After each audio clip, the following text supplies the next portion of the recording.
My name is John Hare, and today is Remembrance Day. And what Remembrance Day is a time for Canadians and actually people around the world in Commonwealth countries to remember those that gave their lives so we could have freedom.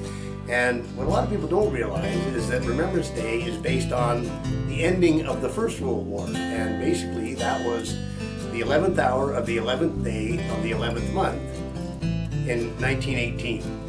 And I have an interesting story. So now, when you think about the veterans from that war, I mean, obviously, if they were in the war ended in 1918, those guys would have been born probably in the last century, 18-something. But I had the good fortune, if you can believe it, when I was growing up in Montreal, in the West Island, Montreal, they used to have taverns. And I was a young guy, and we obviously did some things we probably shouldn't have been doing, but we used to go to the taverns in West Island, Montreal.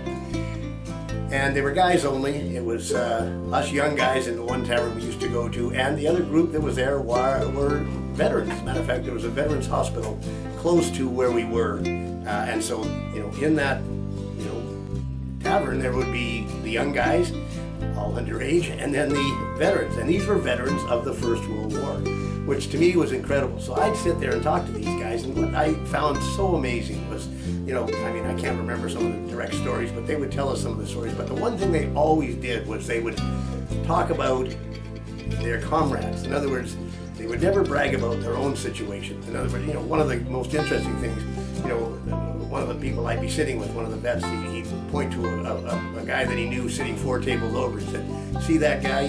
He saved my life." And so, you get a perspective. I mean, I'm 15 years old at the time, but it was incredibly interesting from my perspective because these were First World War vets. Think about it now, that was 60 years ago. There probably isn't very many Second World War vets still alive. And these were the guys that were in the trench warfare. I mean, that were First World War. If you ever read about it, and you've got trenches, 50 yards apart with the Germans on the one trench and the Allies in the other trench, and they're basically shooting at each other, popping their heads up, trying to not get them popped off. And they were doing a lot of tunneling back and forth too at the same time, trying to get behind enemy lines and things like that.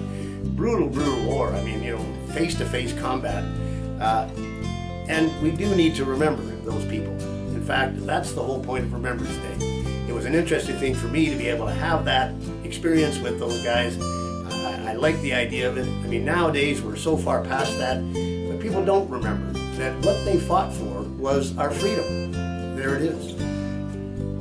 We can't let that go. As a matter of fact, it's up to each one of us to remember their sacrifice, but their sacrifice was for what? Was for our freedom. And that's what we have to remember today. And I'm just going to briefly touch on it.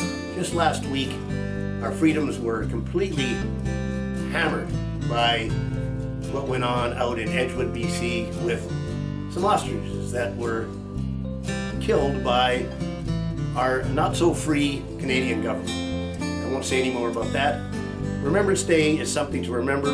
Why they fought was for our freedom. We are the only people that can make sure that we can continue maintaining that freedom. Thanks for listening. Fix yourself.